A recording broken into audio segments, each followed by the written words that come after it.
नमस्कार, अपना बिहार देख रहे हैं आप और मैं हूं आप सबके साथ अनूप। बिहार में शराबबंदी है, लेकिन इसके बाद भी शराब से मौत की खबरें आती ही रहती हैं। कभी तस्करों की करतूत से तो कभी नशेड़ियों के जहर पान से। लेकिन सवाल यह है कि बिहार में क्या शराबबंदी को लागू करने में सिस्टम पूरी तरह से फेल है? बैन है शराब, फिर भी बिक्री सरेआम।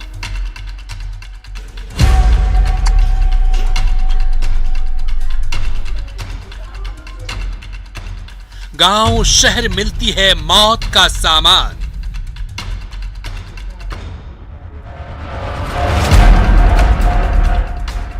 जिंदगी पर भारी है नशे का कारोबार।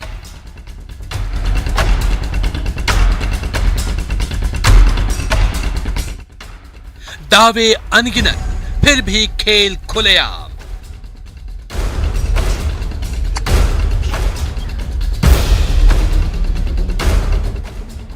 क्योंकि जहर है जाम और फेल इंतजाम। जहर ये जाम है और पूरा इंतजाम जो फेल है। जी हां, ये हम क्यों कह रहे हैं जरा इसे भी समझिए। रोहतास की एक खबर हम आपको दिखाते हैं, जहां शराब पीने से 4 लोगों की संदिग्ध मौत हो गई, जबकि 2 लोगों की आंखों की रोशनी चली गई। शराब से आंख गंवाने वाला शख्स खुद शराब पीने की बात स्वीकार कर रहा है, लेकिन न्यूज 18 पर खबर चलने के बाद जिला प्रशासन सक्रिय हो गया।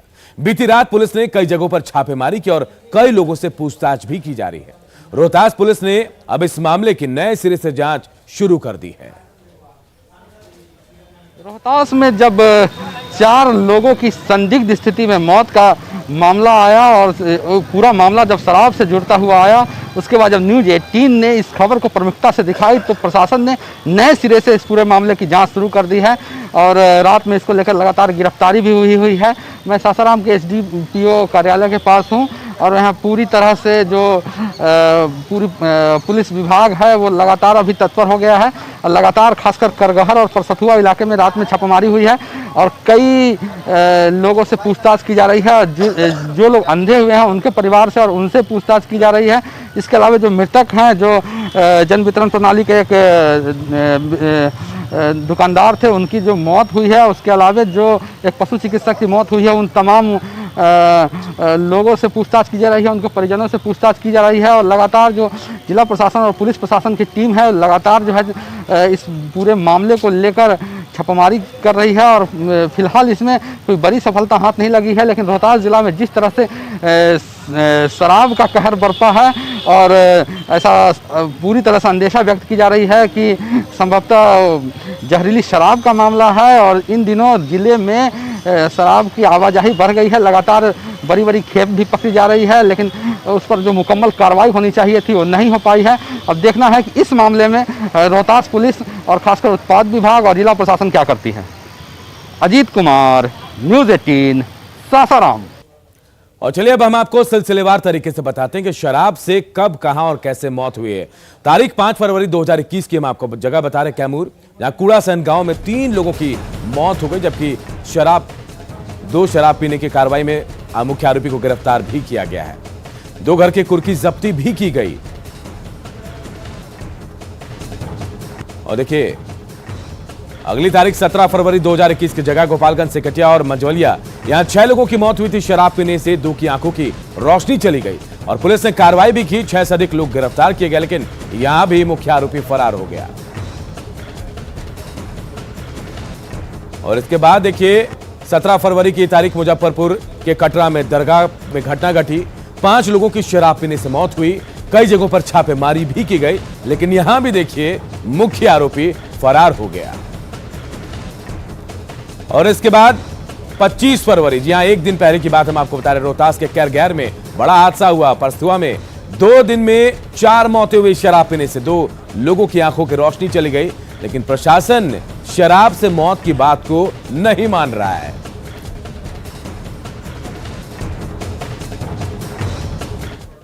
और देखिए, इस खबर पर लगातार हम अपडेट भी आपको बताएंगे। हमारे कुछ सहयोगी भी हमारे साथ जुड़े हैं। सासाराम से अजीत हमारे साथ जुड़े हैं और साथ ही पटना से अमित हमारे साथ जुड़े हैं। दोनों का रुख करेंगे। सबसे पहले अजीत, आपके पास आऊंगा। इतनी मौतें हो रही हैं और शराब की बात से इनकार कर रही है प्रशासन, लेकिन अब यह कहा जा रहा है कि नए सिरे से कार्रवाई शुरू की गई है। क्या कार्रवाई हो रही है? क्योंकि एसपी आशीष भारती से लगातार मैं संपर्क में हूँ, उनसे बात भी हुई है। उनका कहना है कि अब पूरे मामले की नए सिरे से जांच शुरू होगी, क्योंकि न्यूज़ 18 ने इस खबर को काफ़ी प्रमुखता से दिखाई है और जैसे जैसे हम लोगों ने खबर को दिखाई है उसी के आधार पर जिला प्रशासन और पुलिस और उत्पाद विभाग जो है वो कार्रवाई शुरू की है। और पहले तो पुलिस यह बताने को तैयार नहीं थी कि ये लोग कहाँ हैं, लेकिन जब न्यूज़ 18 के टीम ने जो लोग अंधे हो गए हैं या फिर जिनकी आंखों की रोशनी चली गई है उन लोगों से संपर्क किया, उसके बाद उन लोगों की जो खबरें दिखाई गई कि उन लोगों की आंखों की रोशनी शराब पीने से गई है, कुछ लोगों ने कैमरे के सामने स्वीकार किया।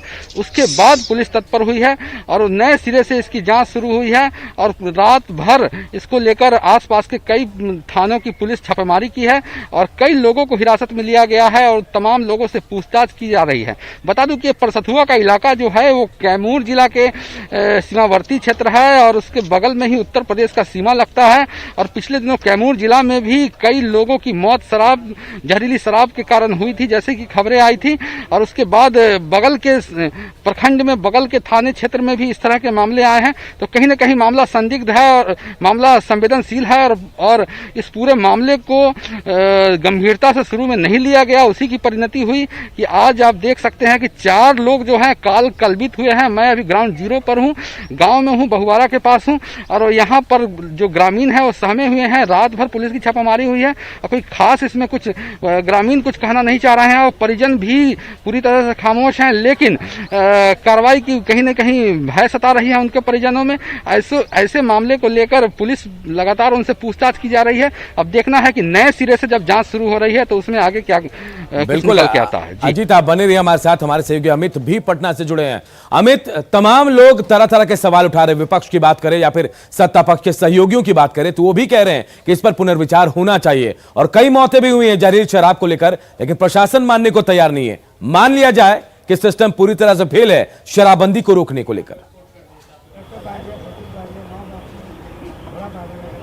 देखिए अनूप, फिलहाल तो स्थिति जो है उसको देख करके ये कहना कतई गलत नहीं होगा कि जो सिस्टम है पूर्ण शराबबंदी का जिम्मा जिनके कंधों पे है वो पूरे तौर से जो है वो असफल हो रहे हैं। और यही वजह है कि लगातार बिहार में जो है वो शराब को लेकर के इस तरह की घटना सामने आ रही है। चाहे हम बात कैमूर भभुआ की कर लें या फिर मुजफ्फरपुर की कर लें, भागलपुर और अब जाकर के रोहतास में ये जो मामला सामने आया है वो कहीं ना कहीं इस बात पे मुहर लगा रही है कि बिहार में शराब माफिया जो है वो काफ़ी एक्टिव हुए हैं हाल के दिनों में। और यही बात वजह रही है कि मुख्यमंत्री नीतीश कुमार लगातार पूर्ण शराबबंदी को लेकर के और शराब से हो रही घटनाओं को लेकर के उन्होंने चिंता जाहिर की है और पुलिस आला अधिकारियों को उन्होंने कई दफा बैठक करके दिशा निर्देश भी जारी किया है, लेकिन उसका असर जो है वो खासा असर नहीं हो रहा है। दूसरी तरफ जो है कुछ दिन पहले की ही बात, हम मुख्यमंत्री के जो बयान है उसको हम दोहराते हैं। मुख्यमंत्री ने साफ तौर पर विधानसभा के पटल से उन्होंने कहा था कि जो देखिए जहर अगर कोई पीता है तो उसे पीने से कौन रोक सकता है, मौतें तो होंगी। अगर कोई जहर का सेवन करता है तो इसका खमियाजा उसे भुगतना होगा।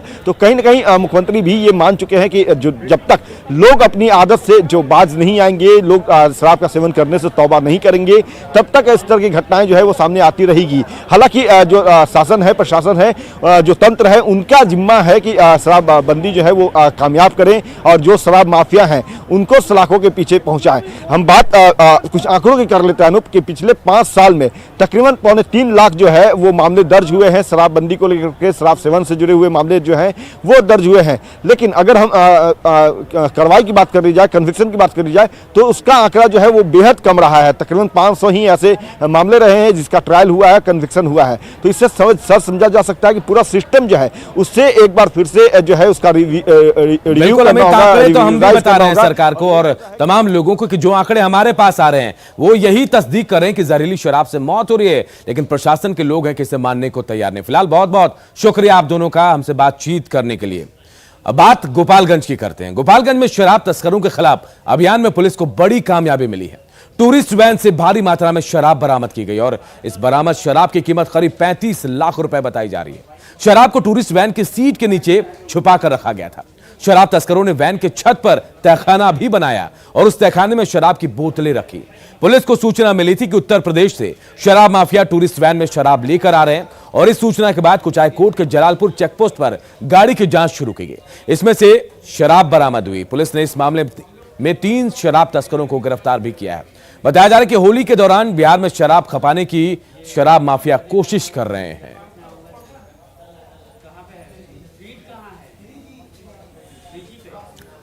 समस्तीपुर में इन दिनों एक वीडियो खूब वायरल हो रहा है जिसमें कुछ बच्चे जो हैं शराब को थैले में भर कर ले जा रहे हैं। इस वीडियो को किसी ने चुपके से बना लिया और वायरल कर दिया। बताया जा रहा है कि वीडियो कल्याणपुर के मुसहरी टोला की है। फिलहाल पुलिस इसकी छानबीन कर रही है। तो देखिए ये वीडियो समस्तीपुर के कल्याणपुर मुसहरी की बताई जा रही है, जहां छोटे छोटे बच्चे भी शराब तस्करी में संलिप्त पाए जा रहे हैं। जी हां, हालांकि न्यूज़ 18 इस वीडियो की पुष्टि नहीं करता है, लेकिन अगर इस वीडियो में सत्यता है तो हैरान करने वाली तस्वीर है कि शराबबंदी के दौरान कैसे शराब की तस्करी की जा रही है और कैसे बच्चे इसमें शामिल किए जा रहे हैं, उनका इस्तेमाल कैसे किया जा रहा है। और देखिए शराब से कथित मौत मामले पर सियासत भी तेज हो गई है। विपक्ष ने सरकार से शराबबंदी कानून की समीक्षा की मांग की, जबकि सत्ता पक्ष का कहना है कि सरकार शराबबंदी को लेकर गंभीर है और गलत करने वालों के खिलाफ कार्रवाई भी कर रही है। में शराबबंदी कानून सिर्फ कागजों पर बना हुआ है। इसके क्रियान्वयन में कई प्रकार की त्रुटियां हैं और इसकी समीक्षा की नितांत आवश्यकता है। कि मुख्यमंत्री जी, आपका ये शराबबंदी बिल्कुल सफल नहीं है, इस पर समीक्षा करने की आवश्यकता है। आपको अपने अगर थोड़ी सी दिक्कत है समीक्षा करने में तो सर्वदलीय बैठक बुला के समीक्षा कर लीजिए। तो इस तरह की घटनाओं का संज्ञान गवर्नमेंट ले रही है। कौन लोग हैं जो शराब बना रहे हैं, पाबंदी के बावजूद शराब बना रहे हैं, कौन लोग हैं जो समाज में शराब सर्व कर रहे हैं, तो बहुत सख्ती के साथ निपटा जा रहा है ऐसे लोगों से। और ऐसे माफिया समाज में होते हैं। सरकार का काम यह है कि उनको पकड़ना, उनको गिरफ्तार करना, उनके खिलाफ कार्रवाई करना और पूरी कार्रवाई होगी। और अब बात आग के तांडव की। वैशाली के भगवानपुर प्रखंड के असोई गांव में आग लगने से 24 से ज्यादा घर जलकर राख हो गए।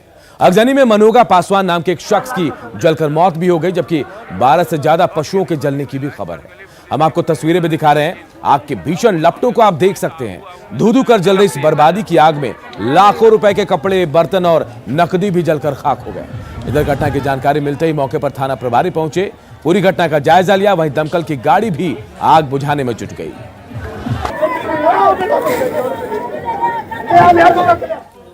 इधर हाजीपुर में वैशाली महिला कॉलेज के पास झुग्गी बस्ती में भी आग लग गई और इस आग ने कई घरों को अपनी चपेट में ले लिया।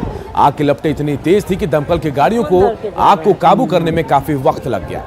खाना बनाने के दौरान एक छोटी सी चिंगारी से फैली आग ने सैकड़ों लोगों को बेघर कर दिया। प्रशासन की ओर से पीड़ितों को मदद का भरोसा भी मिला है। देखिए दो तस्वीरें हम आपको दिखा रहे हैं कैसे ये आग का तांडव देखने को मिला है वैशाली में। भगवानपुर की एक तस्वीर और दूसरी तस्वीर भी देखिए कैसे सैकड़ों घर जलकर खाक हो गए हैं। और ये दूसरी तस्वीर जो हाजीपुर की है और पहली तस्वीर भगवानपुर की, दोनों तस्वीरें वैशाली की। आग ने यहां जबरदस्त तांडव मचाया है। मुजफ्फरपुर में असामाजिक तत्वों ने नल जल योजना के क्वार्टर टावर में आग लगा दी, जिसमें पानी की टंकी बर्बाद हो गई। घटना औराई थाना इलाके के रामपुर की है।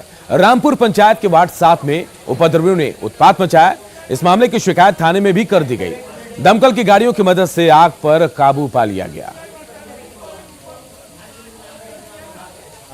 जल नल के टंकी पर कुछ केमिकल डाल करके उसमें आग लगा दिया। जब हमको सूचना मिला तो आग बेकाबू हो चुका था। मैंने प्रशासन को फोन करके कहा, प्रशासन पहुंचे वहां, अग्निशमन भी पहुंचा और अफरा तफरी मच गया, जो अग्निशमन से आग पर काबू पाया गया। और अब बात बेखौफ बदमाशों की। मोकामा स्टेशन पर कैदी को ले जा रहे एस्कॉर्ट पार्टी पर बदमाशों ने अंधाधुंध फायरिंग की है। कैदी को Howrah Dehradun superfast special train से ले जाया जा रहा था। साइबर क्राइम मामले में बेऊर जेल में बंद राजस्थान के दौसा निवासी कुणाल शर्मा निशाने पर थे। कुणाल शर्मा राजस्थान के पूर्व बीजेपी विधायक के बेटे हैं। कुणाल के मुताबिक सोना लूटकांड में जेल में बंद आरोपी सुबोध सिंह ने जेल में रंगदारी की मांग की थी और नहीं देने पर जान से मारने की धमकी भी दी। फायरिंग में एक रेल कर्मी बाल बाल बच गया।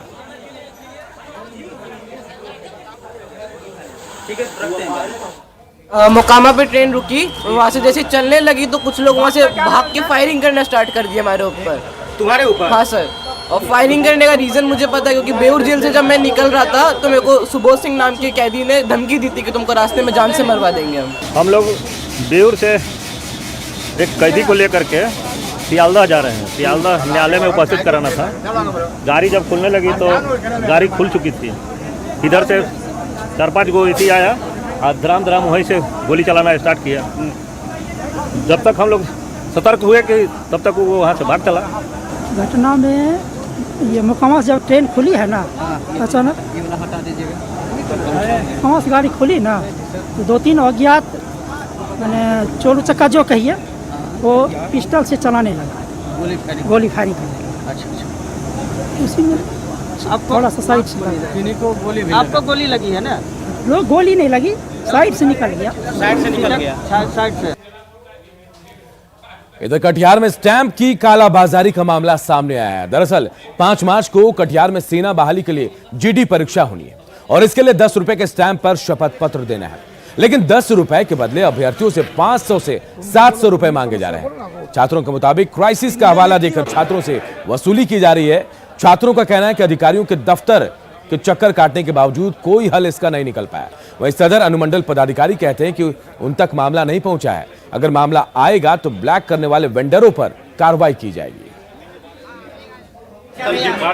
10 का स्टाम्प लेने के लिए वो बोल रहा है 700 रुपया लगेगा। तो वहाँ गए इसलिए कि हम लोग सोल्जर जीडी के लिए हम लोग 5 तारीख को कटिहार गढ़वाल में हम लोग का दौड़ है, 5 तारीख को सुबह। तो वहाँ है कि ऑफलाइन से हम लोग को चाहिए। हमारे कोषागार में ही स्टाम्प, छोटा स्टाम्प का उपलब्धता कम है। हाँ, कुछ मुद्रांक विक्रेता को दिया गया है 5 रुपये का स्टाम्प और 10 रुपये का स्टाम्प। हाँ, जो 10 रुपये का स्टाम्प कम है, हम विद्यार्थियों से अपील करेंगे कि 5 रुपये का डबल स्टाम्प लेकर अपना काम करावें। ऐसे तो सूचना नहीं है, अगर आप बता रहे हैं तो हम लोग इसकी जो है छानबीन करवाएंगे और जो भी इसकी जो दोषी होंगे, जो भी दुकानदार या जो भी उस पर नियम संगत कार्रवाई की जाएगी। कोरोना काल में करीब 1 साल से घर बैठे स्कूली बच्चों के लिए खुशखबरी है। 1 मार्च से 1ली से 5वीं क्लास तक के बच्चे स्कूल जा सकेंगे। शिक्षा विभाग ने जारी विस्तृत गाइडलाइन में कहा कि हर रोज 50% बच्चे स्कूल में उपस्थित हो सकेंगे, जबकि स्कूलों में शिक्षकों की 100% उपस्थिति अनिवार्य है। स्कूल जाने वाले बच्चों को जीविका की ओर से 2-2 मास्क दिए जाएंगे, जबकि बच्चों के लिए डिजिटल थर्मामीटर, सैनिटाइजर, साबुन की व्यवस्था विद्यालय शिक्षा समिति की ओर से की जाएगी। इसके लिए सभी स्कूलों में टास्क टीम का गठन किया जाएगा। शिक्षा विभाग की ओर से विद्यालयों को हर रोज सैनिटाइज करने का निर्देश भी दिया गया है। यह निर्देश सभी सरकारी और प्राइवेट स्कूलों को दिया गया है।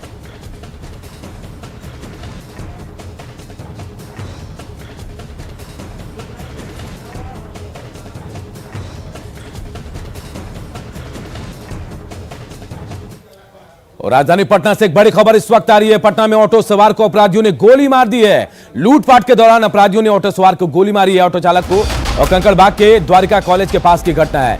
3 बाइक पर सवार अपराधी पहुंचे थे और एक ऑटो चालक से लूटपाट भी किया और उसे गोली भी मार दी है। तो देखिए राजधानी पटना से बड़ी खबर, जहां लूटपाट के दौरान एक ऑटो चालक को अपराधियों ने गोली मारी है। कंकड़बाग के द्वारिका कॉलेज के पास की एक घटना है, जहां 3 बाइक पर सवार होकर अपराधी यहां पहुंचे थे और उसके बाद लूटपाट की ऑटो चालक से और उसके बाद उसे गोली भी मार दी गई है।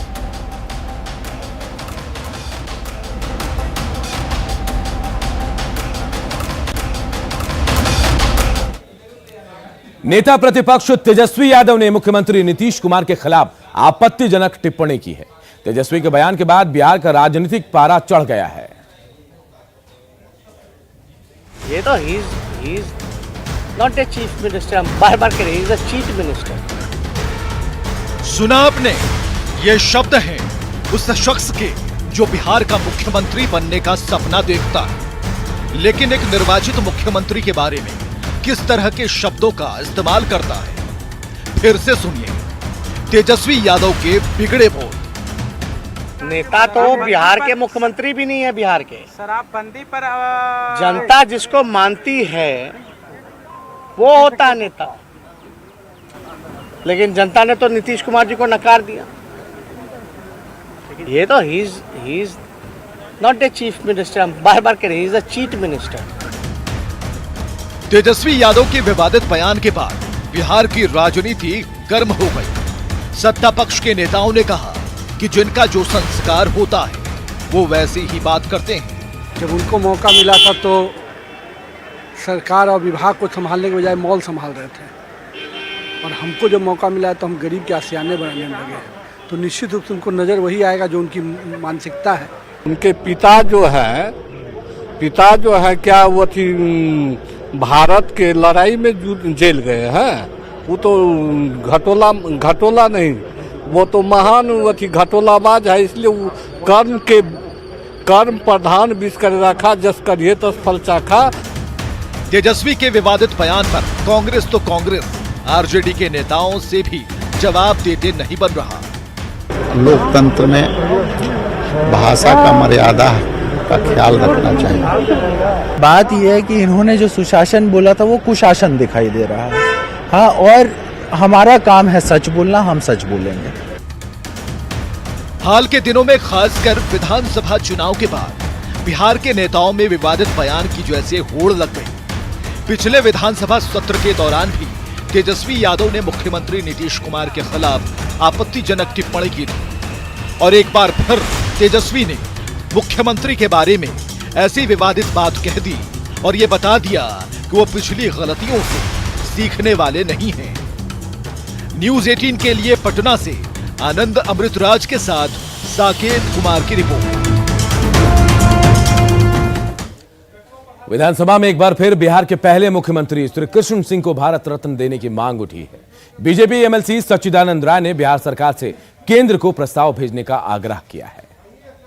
बाबू को आज से कई वर्ष पहले, बल्कि कई दशक पहले भारत रत्न की उपाधि मिल जानी चाहिए थी।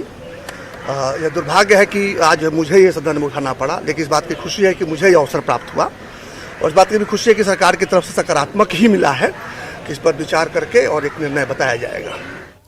जेडीयू के प्रधान महासचिव केसी त्यागी ने दादर नगर हवेली के निर्दलीय सांसद मोहन डेलकर के आत्महत्या मामले की जांच की मांग की है।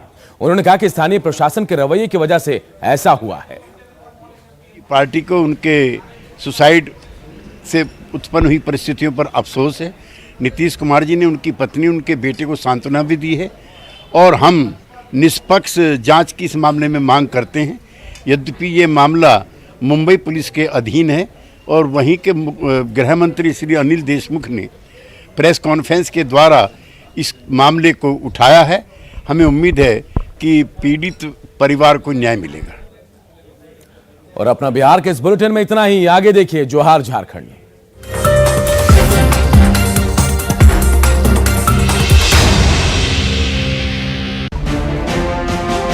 वो आ रही हैं